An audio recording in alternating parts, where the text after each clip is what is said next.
So hi guys, it's Allawiyah here and I'm back with another YouTube video today for you guys.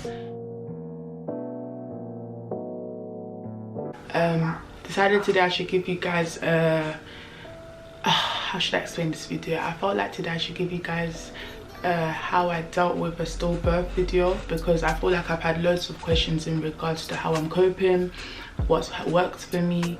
I've had some women reach out that have actually gone through this, and I've also had people ask me what exactly is a stillbirth, and how basically loads of people haven't understood what a stillbirth is, and have asked me how my son died. So I thought, instead of repeating myself to every single different person, for me, I felt like let me just record this video and kind of give you guys kind of an explanation on how I'm coping and everything like that.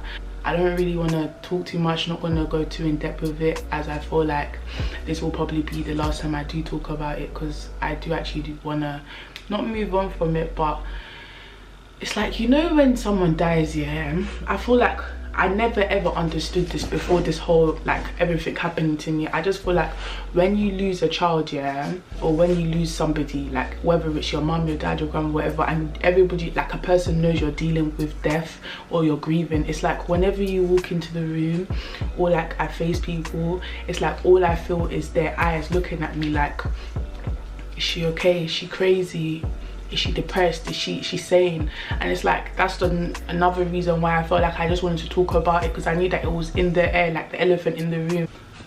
Every time I do walk into a room, especially like, you know, going back to my area, because since this did happen to me, for me dealing with it, one of the ways that worked for me was surrounding myself with loads of family and friends. In our tradition, when someone dies, we do have like gatherings for like the first 3 days of the person's death. So it's like having the gatherings and having my family around me, having my mum, my dad, everybody around me. For me, it was like, even to the point that my sister dealt with, like, you know, the funeral and all of that type of stuff, it was like a weight lifted. Do you get what I'm trying to say? Obviously you're mourning, you're in pain, like in a sense of like you don't know. And this is the thing, it's like when you're grieving and when you're mourning, people, you would think you're straight, but you're not straight, because you're actually grieving. You think everything's normal, but everyone around you can see you're in pain as much as you think you're normal. One of the parts I've just really disliked in this period has been the part of walking into a shop and, you know, like walking into a shop or bumping into my neighbors, or bumping into, you know, like the dustbin man, or bumping into people that usually see me in my day-to-day life. That's why to a certain extent I'm kind of grateful that quarantine happened, like lockdown happened, because I don't have to face, like, you know, the nail tech, eyelash lady, the hairdresser, all this. I just stick to myself, because it's almost as if every single time you do come out, you're faced with like, oh, how's the baby? Congrats, oh my gosh, you had the baby. And it's like, I don't even want to tell you, like, to the point that at one point I called myself literally say, yeah, the baby's fine, the baby's at home, simply because I didn't want to have to explain myself again. So I literally just want to explain this and don't want to explain it again. Stillbirth is where, like, you know, the baby dies while they're inside the room, but it's like, even when you have a stillbirth, you still give birth to the baby as if it's a baby. Like, you push the baby or you have a C-section, whichever one you decide, chances are likely to be that you actually give birth to the baby, like vaginal birth. Does that make sense? So it's like, you basically give birth as if you're having a child, but your baby's not alive type of thing. Do you get it? So loads of people have been asking me, like, you know, what happened, and that's what happened. Like, my son died in the room. I started feeling a lot of pain, went to the hospital thinking, I had no idea in the world that, you know, they were gonna say your son's dead, or there's no, like, sorry ma'am. I just thought they're gonna say, because I was under pressure, a lot of stress. I was under a lot of stress under the pregnancy, I mean throughout the whole pregnancy. So it was like, I thought they were gonna tell me, you know, like, give me some pills or something, or put me on drip just to release the pain. But nah, they literally was like, there's no pulse, your son has passed away, we're so sorry ma'am, we're gonna have to take you to the theatre. And it's like, basically you go through the whole thing of labor, but with a child that's dead. I've also had questions about how am I coping again. For me, coping, it's like I've had to really do a lot of like research for myself, because I felt like the thing for me is acceptance. Because one of the first things, like in religion, that any religion is going to tell you is you have to accept when anything happens and believe that your God it's the purpose, that's his reason for, like, you know, doing what he's done.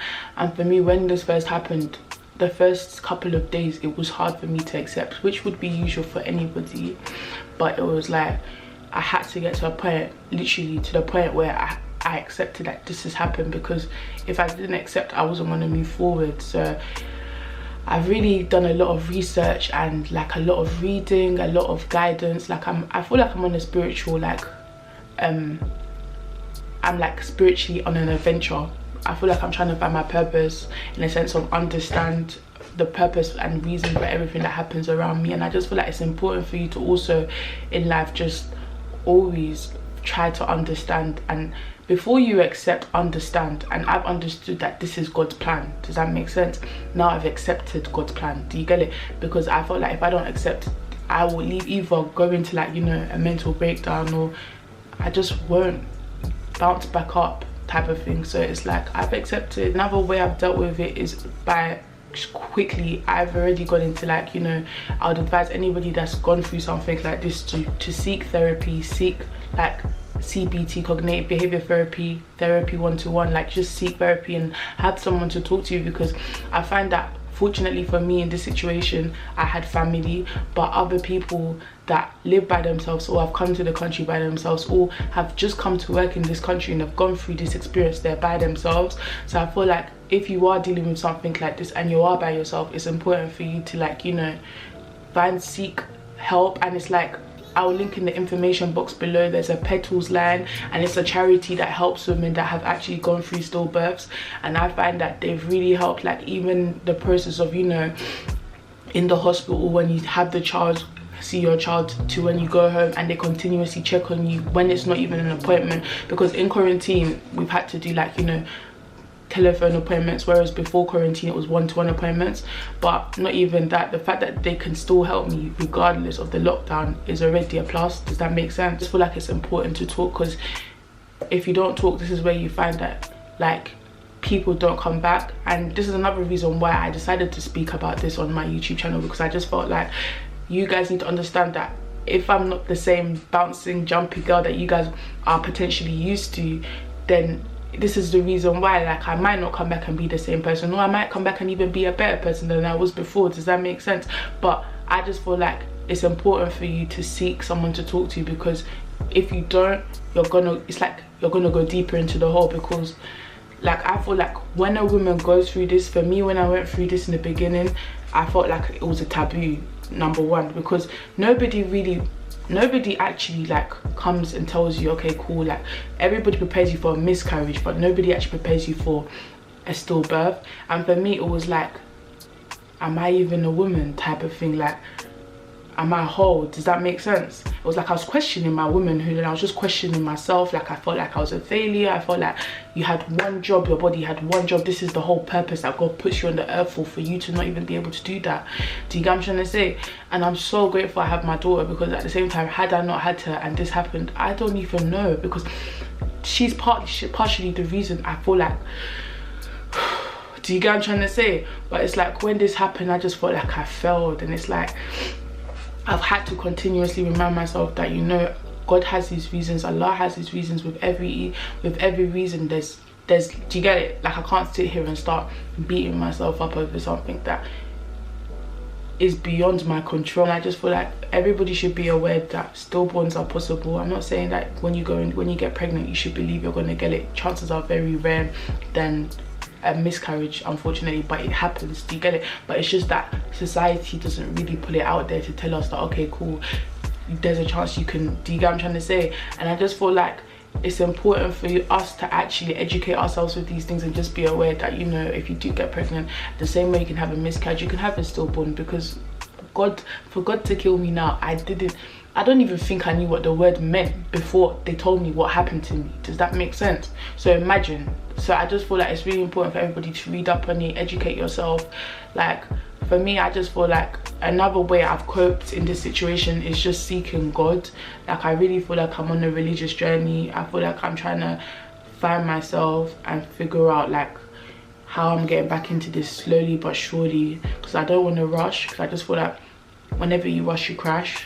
But I really feel like since this whole ordeal happened, for me to cope, it's been like, God, do you get it? Like I never wanted to pray so much when this happened to me, but ever since then it's been like, yeah, I think that allowed me to cope. For me, I feel like when I buried my son, it allowed me to find closure. So it's like, you just have to find closure in these situations and try to accept and acknowledge that it's not your fault. These things happen, like God's will. Do you get what I'm trying to say? I was about to say in Arabic, Qadrullah, but God's will. Do you get it? Like, you can't beat yourself up about it. You just have to literally, like, how I've coped is I look at my daughter every single day and I say to myself, Allawiyah, she needs you. Do you get what I'm trying to say?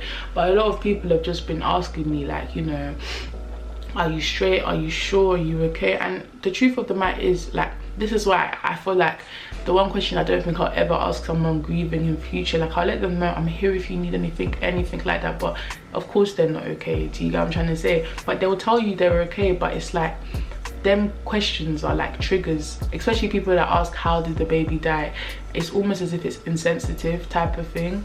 But I guess we're living in a generation where people are opinionated and they do feel like they can come straight to you and be like, you know, boom bam bim. Whereas back in the day, if someone died, you'd just be like, I'm dead. If they told you how they died, good. If they didn't tell you how you died, my friend, you take that. In this situation, personally, I don't want to dwell. I don't want to, like, there's only so much a soul can cry, and I feel like I've cried every single tear. Everybody grieves differently. Some people grieve and go to work. There's people I know, again, that, you know, things have happened to them and they continue to, you know, do their thing. And then there's people that stop life and, you know, go into depression, whatever it is. But for me, in this situation, I just feel like family really gets me grounded. My friends I love these girls. I don't think they understand, like, I love these girls. They know, and I know they're smiling with the screen. But my friends have practically kept me grounded. Like, when I say Kyle calls me every single day without fail, like, so it's like family, my siblings, like, everybody has kept me grounded, and I'm really grateful. The whole Ugandan community, because I'm Ugandan for those of you that don't know, and it's like the way, like, even people that don't know me have reached out and been like, oh, I've heard what's happened to you, I'm so sorry. And I'm very grateful, but it's like, I just don't like, going back to what I said in the beginning, every single time I walk into a room, it's like, or I see people, or, like, you know, someone that used to be excited when they see you. I don't expect people to be excited, but be normal. Because it's like, when you act like that, how should I act? Because I'm the person dealing with it. I think I want to carry till I die, but it's like, I don't want to cry anymore. Like, I don't want to physically cry. Like, it's draining. Does that make sense? And he's an angel, like, he's with God. But I don't want to talk too much in this video. I literally just want to come on here and I wanted to explain to you guys, you know, what a stillborn was, what happened, explain to you guys how I'm coping. And literally, like, I just felt like if I don't explain something, and I literally told you guys in my previous video, by the way, if you haven't watched my previous video, click in the link above. But yeah, if I hadn't explained, I just feel like it's been on my socials. If you follow me on Instagram, you would know that I'd posted a maternity picture, then posted a week later my son dying, and same thing. So it was like, I felt like I had to explain on my YouTube channel. And yeah, like, this is family, this is home, do you get me? But I hope you guys enjoyed the video. I hope to see you guys soon in a better place, happier. I pray everybody's keeping safe, staying home in this quarantine, in this lockdown. I pray if you've lost any loved ones, I pray that God makes it easy for you. It's not an easy journey. And yeah, I'll see you guys soon. Don't forget to like, thumbs up, share and subscribe, guys. We finally hit 10,000 views. Let me just quickly talk about this. We finally hit 10,000 views. Subscribe, and I'll be seeing you guys soon. Bye guys, bye.